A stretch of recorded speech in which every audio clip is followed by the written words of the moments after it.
Head over to miniaturemarket.com where they have thousands of board games at discounted prices, and you can sign up for product alerts. Hello my friends, it's the Game Boy Geek here. It's the end of the year, so it's time to do my best games of the year for all different categories. Individually, today we're talking about the best two-player games of 2021. Let's take a look.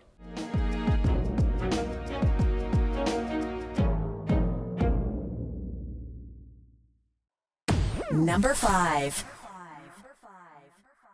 All right, this first one is called The Rival Networks. Let me give you a 1-minute overview of how this one works. The Rival Networks is a two-player game based on the original Networks game where you're going to be developing shows with funny names like America's Got Talents. You're constantly going to be fighting over 8 p.m., 9 p.m., and 10 p.m. time slots. You'll be picking which one of these shows you want to develop.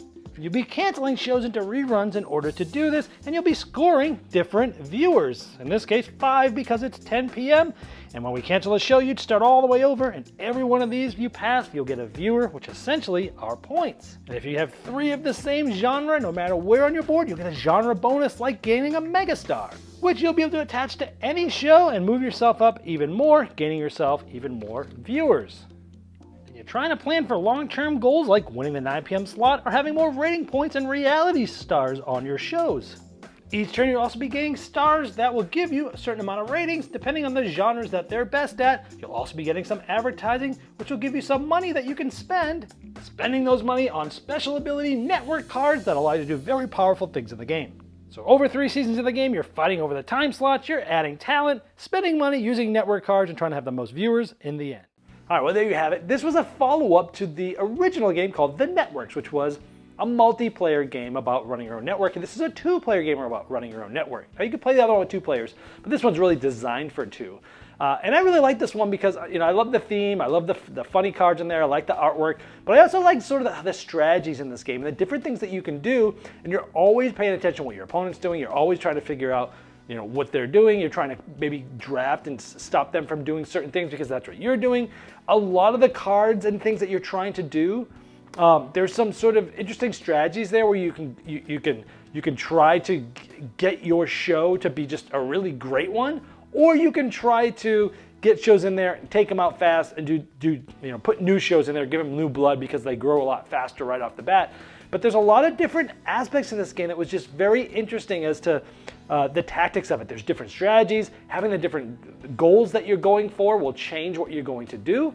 It was just sort of a fresh take on the original Networks game. Definitely when you're playing with 2 players, this one is better. I might even like this one better than the original game anyway.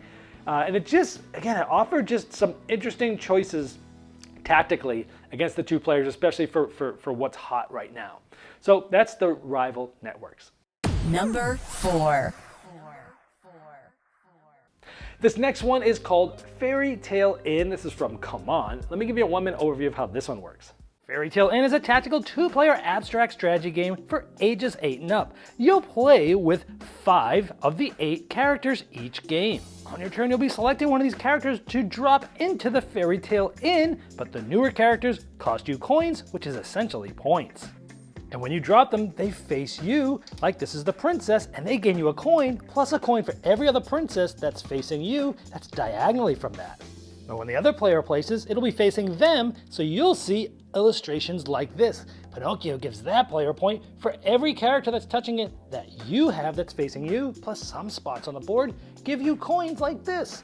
Some places give 2 coins, some places let you go again, some places cancel the ability. All the characters do different things, like the Evil Queen makes you pay the other player if you place on top of it.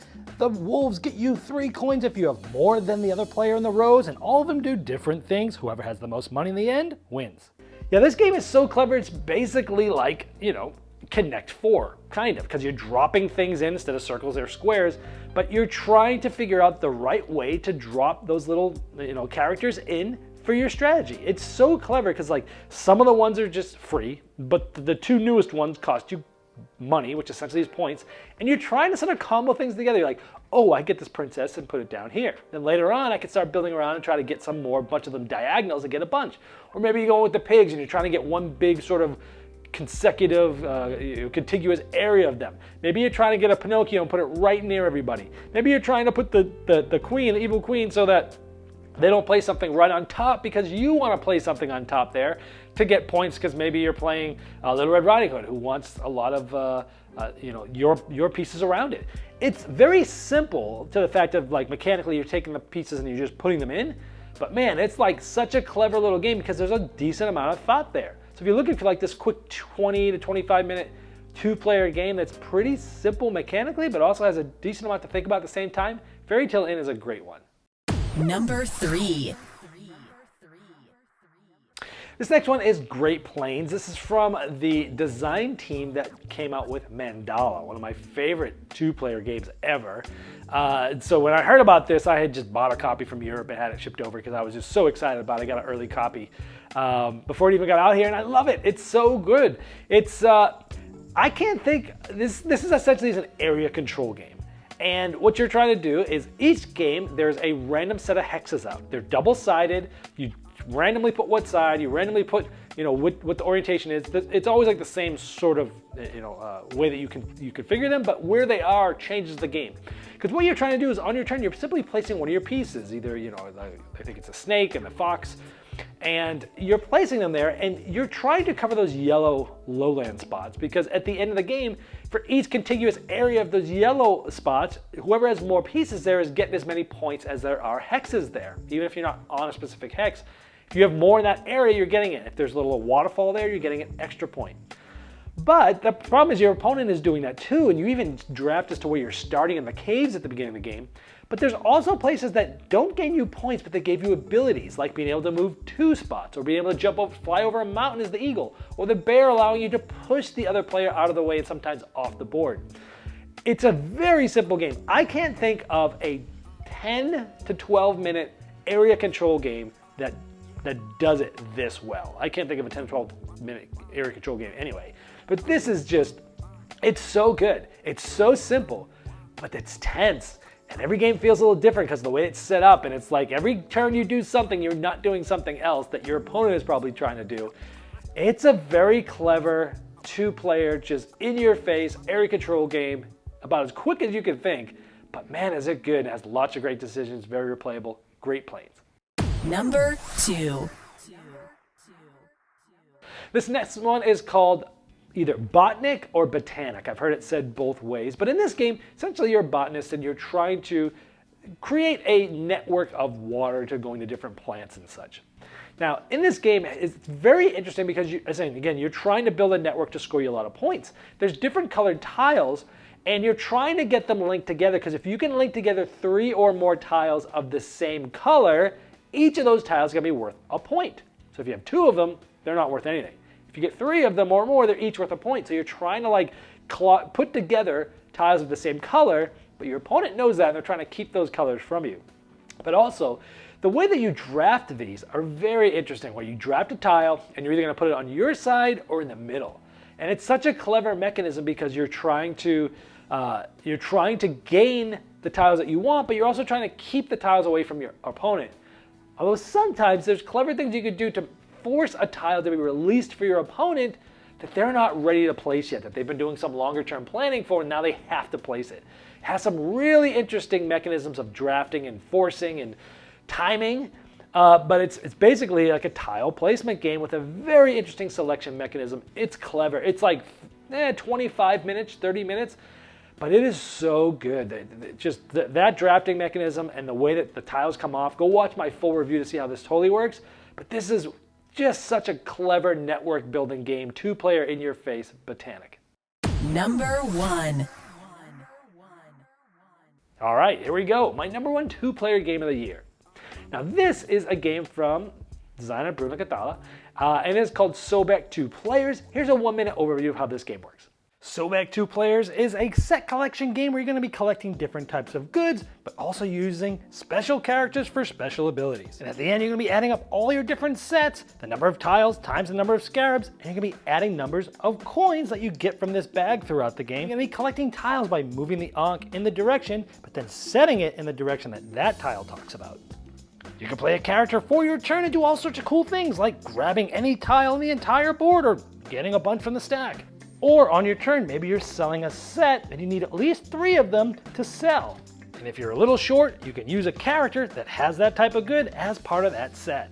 But the timing of that selling is important because you get to secretly look at some of these abilities and activate one. And these do all sorts of cool things like taking another turn immediately or adding scarabs to your sets or many more. And you don't even have to take the first tile there. You can take another one that you really want, but you must add all the ones you skipped to your corruption. And corruption's bad because whoever has the most at the end of the game, the other player gets a coin, and they might get more coins if you have a lot more than them. And whoever has the most points from all their different sets plus coins is the winner. Yeah, I love this game from the instant I played it. It has so many things going that I love just about games. Has the this is co-designed by Bruno Cathala. It's also co-designed by the designer Sebastian Pochan, the designer of Jaipur. And it's interesting because this game has, you can feel like it has like the timing of selling like Jaipur does, but it has a lot of sort of like abstract moving that Bruno loves to design in the game. So these two designers have come together using their best tools, and it just makes a beautiful game. You're constantly looking at the board and you're going, oh, if I do this, they'll do this, and that will give me this.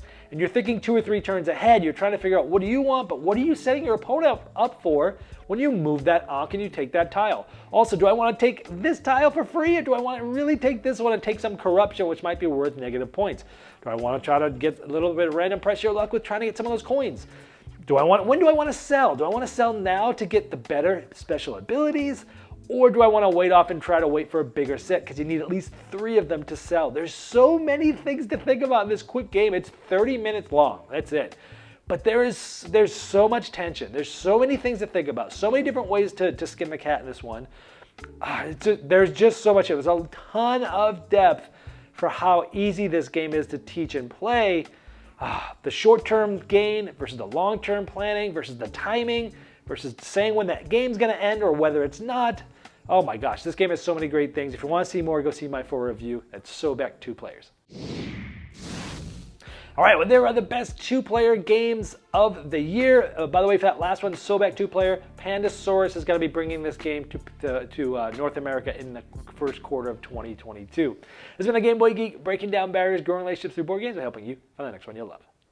Game Toppers not only transforms your existing table to a high-quality gaming solution, they now offer full leg kits and dining cover solutions for the full table application. Paired with their amazing, thematic, premium stitch edge mats from noted board game artists like Vincent Dutray, collapsible cup holders, and really cool accessories, it's a complete system that upgrades every game you play. Go to GameToppersLLC.com or click the link below.